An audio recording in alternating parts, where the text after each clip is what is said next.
name is Joe Roman. I'm the backcountry resource manager for the Appalachian Mountain Club, and I just completed a source-to-sea paddle from Canaan, Vermont, near the Canadian border, all the way down to the Long Island Sound.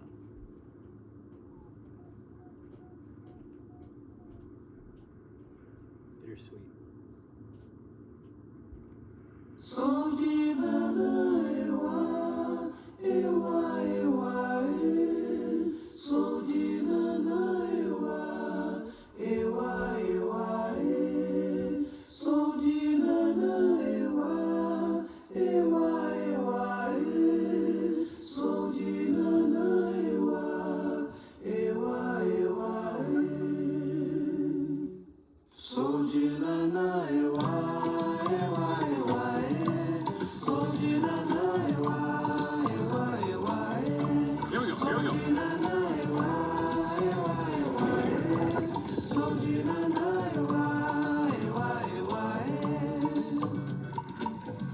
Fui chamado de cordeiro, mas não sou cordeiro não.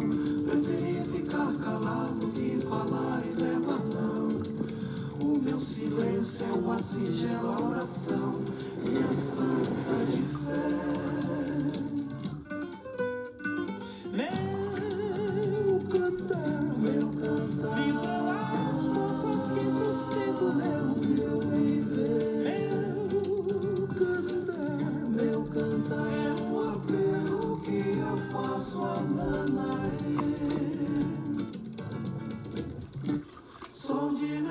My name is Alex DeLucia. I work for the Appalachian Mountain Club. I'm AMC's Director of Trails and Recreation Management. The Appalachian Mountain Club has maintenance responsibilities for a lot of trails across the Northeast, including connections with the Connecticut River Paddlers Trail. AMC's primary responsibilities with the Connecticut are in Connecticut and Massachusetts, helping the stewardship of 9 sites and working to establish new campsites, either working on land protection or working on campsite construction to have shorter distances between campsites. I am actually surprised how underutilized this is as a recreational resource. Very few through paddlers, very few full day paddlers. People are often putting in and taking out at the same place. And when you have that as your plan, it really limits what parts of the Connecticut you can access. It is logistically challenging to have to spot a vehicle and all that stuff, but that's the beauty of it. I mean, that's the best part.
Jason Berard. I'm the Vice President of Stewardship at Upper Valley Land Trust. My name is Bill Bridge, and I used to work for the Upper Valley Land Trust.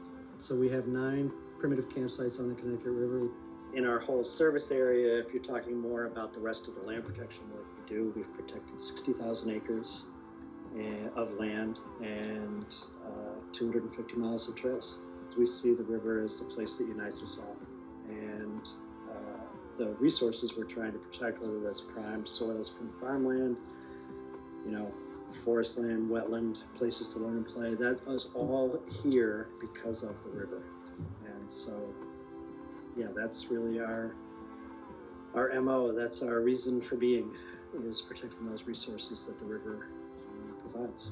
But I was involved when the first campsites were put in, so I spent a couple summers putting those first sites in where we had easements and then scouting the river up and down, basically almost to the Massachusetts border. It really became a partnership of all these organizations. You know, the River Conservancy was really behind like kind of that.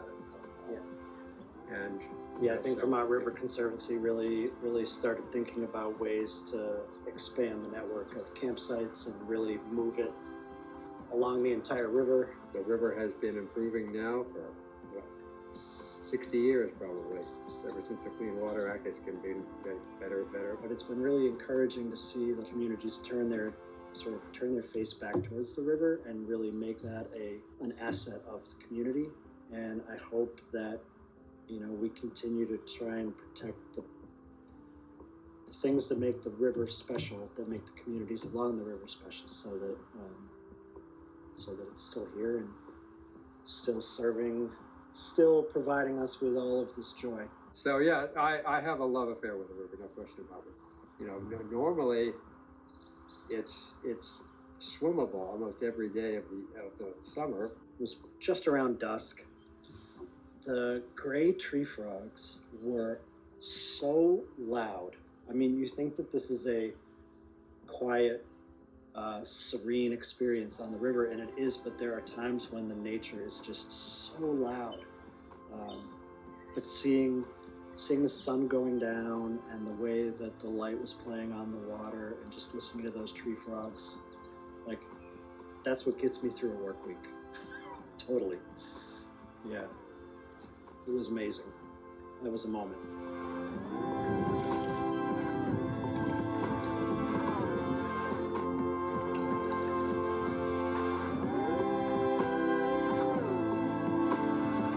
My name is Hawk Matheny. I serve as the Vice President of Trail Management at the Appalachian Trail Conservancy. The parallel or sort of commonality is managing a long, linear recreation resource, and that spans several states, multiple jurisdictions, diverse ecosystems. Partnerships are just so essential to managing these long recreational resources, and volunteerism is at its core, along with a mix of professional staff who can have the consistency and the resources to manage the resource, and do coordination with multiple partners. That's what we do pretty much every day in AT, and as much as possible including local communities in the care and stewardship of this river, I think will be part of its ongoing success as a much loved resource. The trajectory is positive. It's come a long way, and the more that people understand it's here, and the amount of access points and the campsites, I think in some ways are underutilized. I'm not sure everybody realizes just how much there is to do on this river. The water quality continues to improve for fishing and swimming, general recreating. The river's come a long way in that regard. When our daughter was young, we'd come out here. It was one of our early canoe camping trips, just because it was so accessible for us, not very far, just to get her used to the canoe. That wonder of spending a night on the river as the sun goes down and the wildlife comes out, and the constant lapping on the shore of the river's current, and in the morning when the river kind of comes alive with birds and wildlife and fish all responding to the new day. One great thing about being on a river or a lake or pond is you have an unobstructed view of the sky. So as the cloud comes in, the sun, the rain, you get to see all that happening in the river.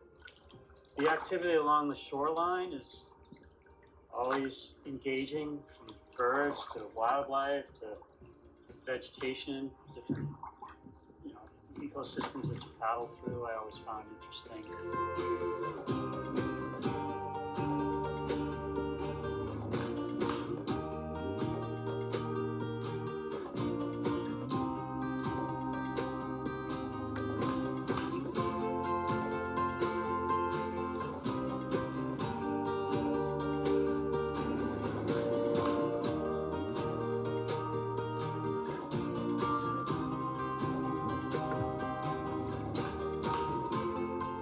My name is Sam Parsons, and I am the owner and operator of Highwood Retreat, which is a glamping business in Springfield, Vermont. That's only 2 or 3 miles from the Connecticut River. Part of my job to get people back in touch with nature, especially people that don't necessarily have a lot of access to it. We tell everybody one of the best things that you can do with your time when you're along the Connecticut River Valley is to get into the river. You can kayak, canoe, paddleboard, fish.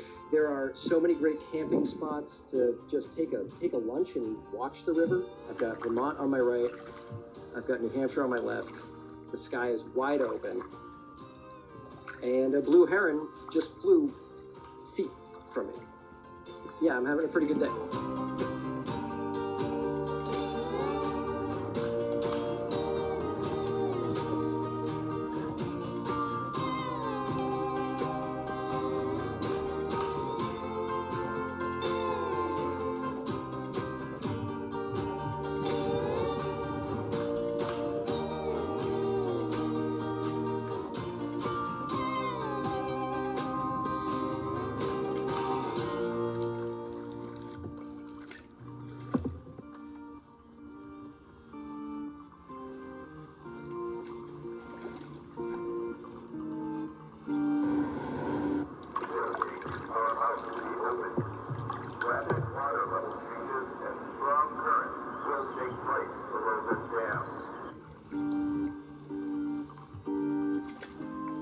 How do I feel? Day 11, crossing from New Hampshire and Vermont into Mass.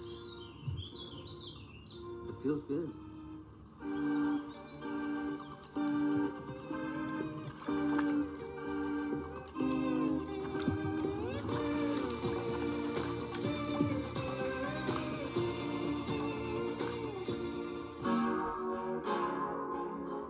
My name's Toby Carter. I'm a consulting forester in Western Massachusetts. I live in Millers Falls. I work for private, municipal, and nonprofit landowners, help guide them through the process of managing typically forested land, but it can include other natural habitat types that interact with the Connecticut River watershed. Watershed forest provides a number of functions to the health of the watershed and minimizing pollution through excessive runoff of sediments and erosion, stabilizing the soil, preserving the soil, and preserving the quality of the water. And it does play such an important physical role in life around here. For lack of a better word, it's just a big feeling of connection to, one of the natural resources that we're tasked at trying to protect. I'm seeing this bald eagle fishing about 100 yards ahead of us, and it's getting me going, getting me all revved up. And I can't wait to bring my little son out and go camping, do some multi-day paddles. That is a rare opportunity, I think, is a through hike of sorts right out my back door. I think a variety of very peaceful, tranquil moments, and then in the right place, you get a little excitement going through rapids, and you're really close to the elements. It's a soft path we trod here in our kayaks.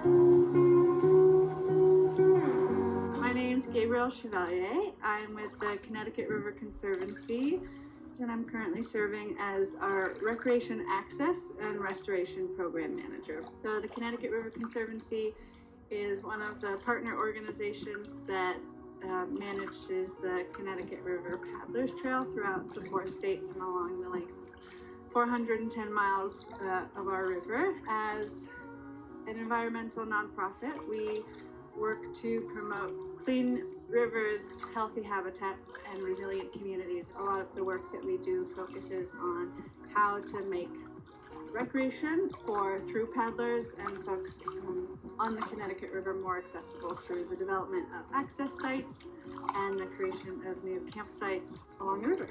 There's the big awe of the beautiful spaces and access to nature, and there's the joy and beauty in the small critters and creatures and changing of the seasons. I was looking for a way to, I guess, give back, a way to be in service to something that felt bigger than me.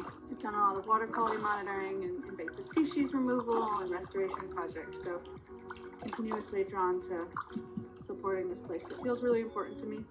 And we're tracking bacteria, we're tracking phosphorus, nitrogen, turbidity, conductivity. We're tracking all of these measures to say our rivers can be healthy and they can support life. That there's amazing opportunity to work with the river and the communities around the river to bring information as to how we can conserve and protect this resource in a moment when natural resources are under threat. I like the quiet moments of being on top of the river, in the river. But I also really love swimming in the Connecticut River. There's a negative perception of the Connecticut River as being something that is dirty and dangerous. And while I do think that water has power and water can be dangerous, I think that there's ways to do it safely. And the Connecticut River is much cleaner than it was, 20, 50, 70 years ago. And I think that with the right information, there's ways to be in the river and do it safely. There's no right way, and there's also 1,000 ways to engage with the river. So, yeah, it's a beautiful place.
One word to sum up the Connecticut in your mind.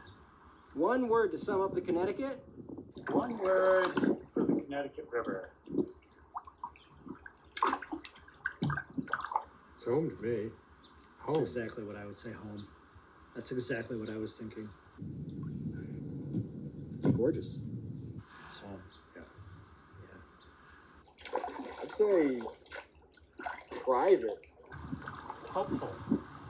Kind of has been surprising to me to experience how quiet and removed it actually feels. Expansive. I think I'm currently riding in, it's a Neki, it's a sea kayak. It's a Wilderness Systems Pungo 100. She floats. I am currently paddling in a Perception Acadia kayak. This is a Old Town Penobscot 16, purchased in the year 2000. So this is a 25-year-old boat and has been on many adventures. I'm restoring a 1928 Old Town Otka. One I got here is cedar strip fabrication, and it's designed for a marathon canoe. And I thought it was the perfect boat for the Connecticut River. It really is. So it's a really dandy little boat to paddle. I'm paddling a 2004 Old Town Penobscot 16.